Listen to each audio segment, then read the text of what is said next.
Dealing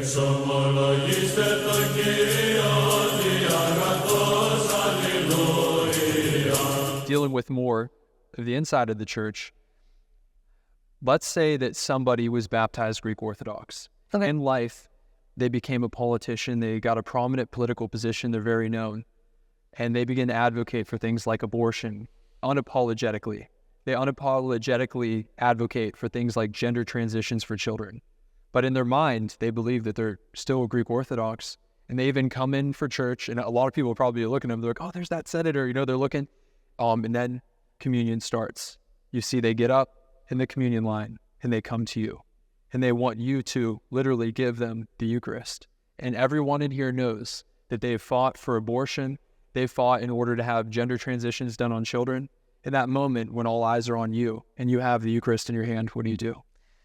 So that's sort of a straw man, sort of, because it has, in some senses of that, not the exact situation that you presented, but in some other ways, it has already happened in the church. And there have been individuals who have been talked to prior to the sacrament of Holy Communion and have been told, please do not approach the chalice. We're not trying to make a spectacle of this.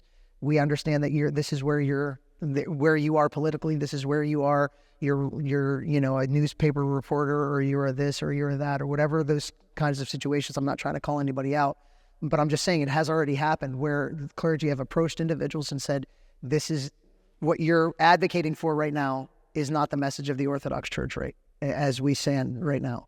And so we love you. Because we love you, we don't want to embarrass you by having you walk up to the chalice and for us to say, please no. So those individuals have been asked not to approach. Some of them have obeyed. Some of them wanted the spectacle to say that they were denied, and they wanted to make a big stink about how the Orthodox Church denied them communion.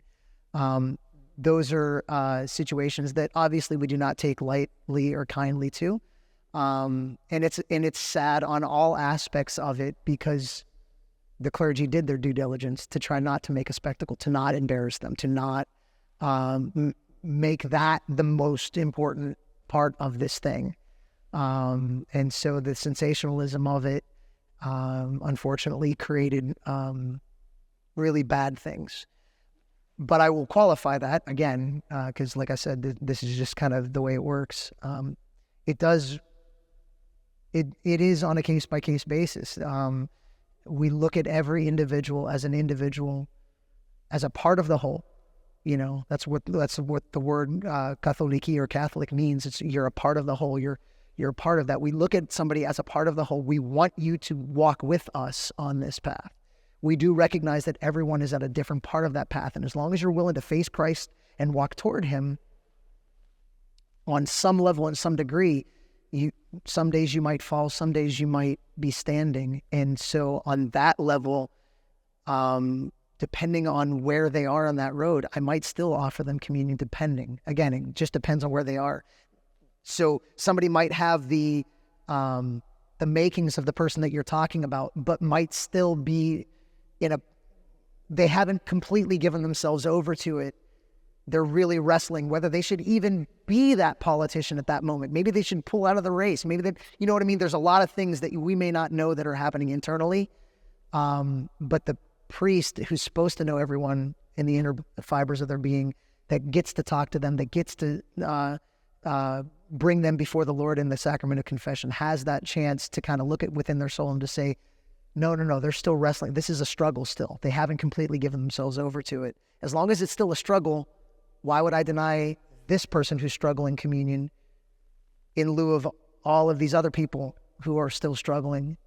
We believe that it has to be clear cut, where they've completely given themselves over to it before we're in a position to say, and even then, if somebody is denied communion, we go after them just like Jesus went after the lost sheep. So I understand that. But if they're at the point where they're like, totally, I know what the Bible teaches, I know what the Orthodox Church teaches, I want to still be Orthodox, that's the way I was raised, but these are my new values, this is what I truly believe, you would probably deny communion to that person. It's already happened. It's already happened. Yeah. I mean, this, like, I'm not looking for it. I'm not looking for the trash. I'm not looking for the garbage because, like I said, everyone deserves to have that place in Christ where they're given the benefit of the doubt. But I mean, that's already taken place. So, like, those are, and unfortunately, you can look them up online. They're rather famous stories within the last decade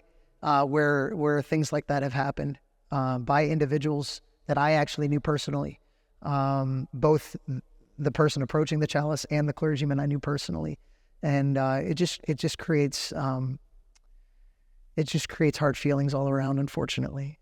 But yeah, you are correct. And if somebody has completely given themselves over to a stance where they're basically flat out saying the church is wrong, yeah, we have to kind of make a clean break at that point.